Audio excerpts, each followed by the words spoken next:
Ketegangan panjang di perbatasan Thailand, Kamboja akhirnya meledak menjadi bentrokan bersenjata besar pada Kamis, 18 Juli 2025. Insiden ini menewaskan sedikitnya 12 orang, melukai puluhan lainnya, dan memaksa ribuan warga sipil meninggalkan rumah mereka. Titik panas konflik berada di sekitar kuil kuno Prasetya Moham di Provinsi Surin, Thailand, lokasi yang juga diklaim Kamboja sebagai bagian dari warisan budaya mereka. Dalam pertempuran sengit, militer Thailand mengerahkan jet tempur F-16, salah satunya menembakkan rudal ke wilayah Kamboja, menghancurkan fasilitas militer.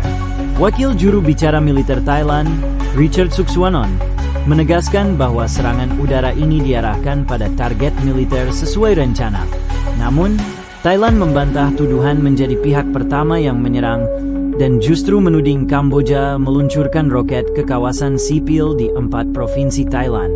Sebaliknya, Kamboja menyalahkan pasukan Thailand yang memulai baku tembak di area kuil, memaksa mereka melakukan balasan untuk mempertahankan diri.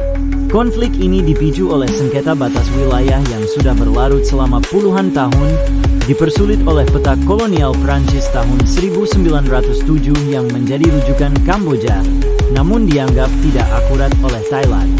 Ketegangan memuncak sejak Mei 2025 setelah bentrokan kecil menewaskan 1 tentara Kamboja. Situasi diperparah krisis politik di Thailand, termasuk bocornya percakapan Perdana Menteri Thailand dengan mantan PM Kamboja yang memicu protes nasionalis di Bangkok. Bentrok terbaru di Surin ini hanyalah puncak dari sejarah panjang perselisihan antara kedua negara. Wilayah kuil kuno tersebut bukan sekadar bangunan bersejarah, tetapi juga simbol identitas budaya bagi masyarakat Thailand dan Kamboja.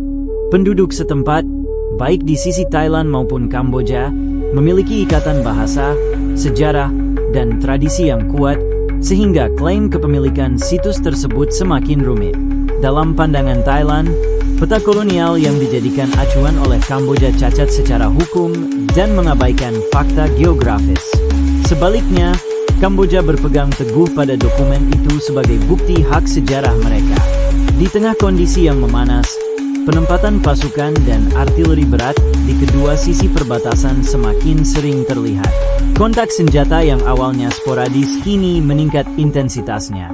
Laporan dari lapangan menyebutkan, suara tembakan dan dentuman artileri terdengar hampir setiap malam di desa-desa sekitar.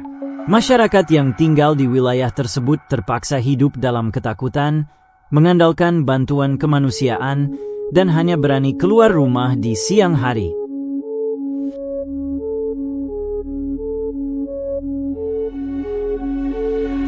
Dampak paling tragis dari konflik ini adalah korban jiwa di kalangan warga sipil. Dari total 12 korban tewas, 11 diantaranya adalah warga sipil dan 1 orang adalah tentara Thailand. Salah satu korban adalah anak berusia 5 tahun yang meninggal akibat serangan roket. Pemandangan memilukan terlihat di rumah sakit lapangan darurat, di mana korban luka, termasuk anak-anak, dirawat seadanya.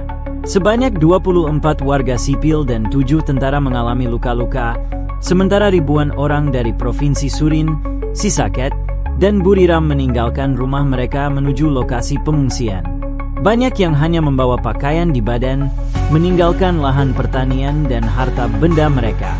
Di sisi lain, pihak Kamboja belum mengumumkan jumlah korban di pihak mereka, meskipun pemerintah mengakui ada fasilitas militer yang terkena serangan udara Thailand. Organisasi kemanusiaan mulai kesulitan menjangkau beberapa wilayah karena akses jalan yang terputus. Krisis ini memunculkan keprihatinan internasional, meskipun upaya diplomatik masih belum menunjukkan hasil nyata.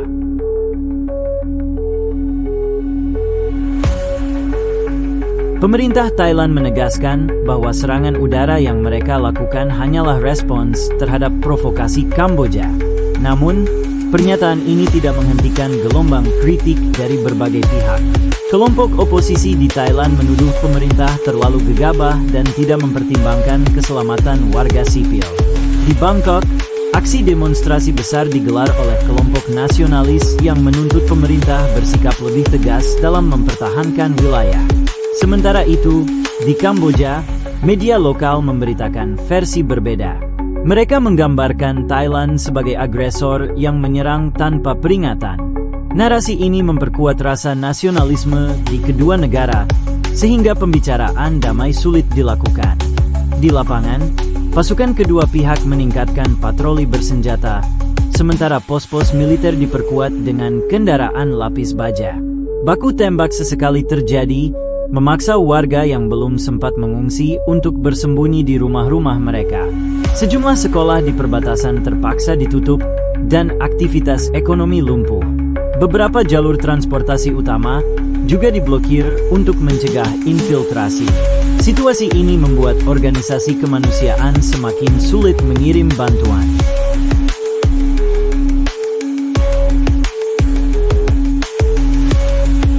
Ketegangan ini bukan hanya masalah lokal, tetapi juga menjadi perhatian internasional. Negara-negara tetangga di ASEAN menyatakan keprihatinan mendalam dan menyerukan agar kedua belah pihak menahan diri. Indonesia, melalui Kementerian Luar Negeri, mengeluarkan imbauan resmi kepada WNI yang berada di wilayah perbatasan Thailand, Kamboja. Menurut KBRI Bangkok, ada sekitar 15 WNI yang berada di kota Trat, Sakeo, dan Ubon Ratchathani. Hingga saat ini, tidak ada laporan mengenai WNI yang menjadi korban. Namun, KBRI meminta seluruh WNI di wilayah tersebut untuk menghindari perjalanan ke daerah perbatasan, memantau perkembangan situasi melalui sumber resmi, dan selalu siap menghubungi hotline darurat. Selain itu, bagi WNI yang menetap lebih dari 6 bulan, diimbau untuk melapor diri melalui portal Kementerian Luar Negeri. Langkah ini diambil untuk memastikan keselamatan warga negara di tengah meningkatnya eskalasi konflik. Pesan serupa juga disampaikan oleh beberapa kedutaan besar negara lain yang warganya berada di kawasan tersebut.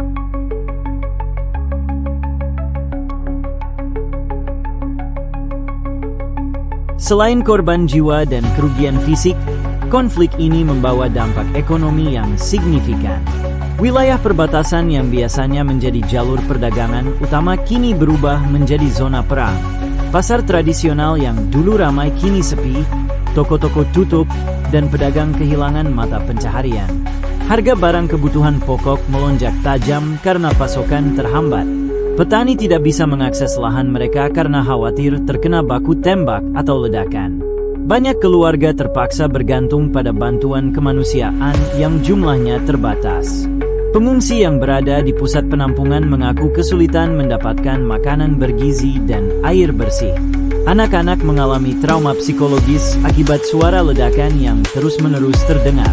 Di sisi lain, biaya operasional militer meningkat drastis, memaksa pemerintah kedua negara mengalihkan anggaran dari sektor pembangunan untuk mendanai operasi perang.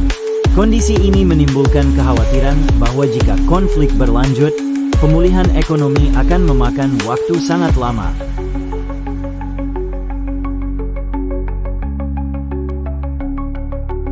Perselisihan mengenai kuil Prasetya Muham tidak bisa dilepaskan dari sejarah panjang perebutan wilayah di kawasan Asia Tenggara.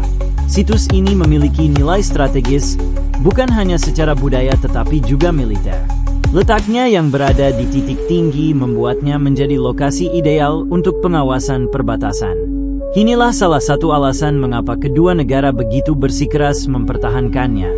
Pada masa kolonial, peta wilayah dibuat tanpa mempertimbangkan dinamika sosial dan budaya lokal, sehingga setelah kemerdekaan, sengketa batas menjadi masalah berulang. Beberapa kali, Mahkamah Internasional pernah menjadi tempat untuk menyelesaikan perselisihan ini, tetapi hasilnya selalu menimbulkan interpretasi berbeda dari kedua pihak. Di tengah konflik terbaru ini, wacana untuk kembali membawa kasus ke pengadilan internasional mulai menguat, namun skeptisisme tinggi karena sejarah menunjukkan bahwa putusan sebelumnya tidak menghentikan pertikaian. Sementara itu, warga di sekitar kuil menjadi korban yang paling menderita, hidup di bawah bayang-bayang konflik yang tidak kunjung selesai. Situasi di lapangan semakin sulit diprediksi. Meskipun ada beberapa upaya gencatan senjata yang dimediasi oleh negara ketiga, baku tembak tetap terjadi.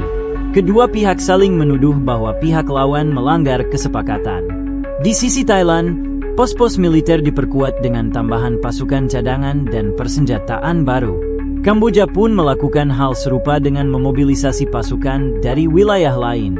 Sementara itu, penduduk yang masih bertahan di wilayah konflik hidup dalam ketidakpastian. Mereka harus selalu siap mengungsi setiap kali sirene peringatan dibunyikan. Aktivitas harian seperti pergi ke pasar, sekolah, atau bekerja menjadi tantangan besar. Banyak keluarga memilih tidur di ruang bawah tanah atau bangunan yang dianggap lebih aman dari ledakan. Konflik ini tidak hanya menguji kekuatan militer kedua negara, tetapi juga ketahanan mental warganya.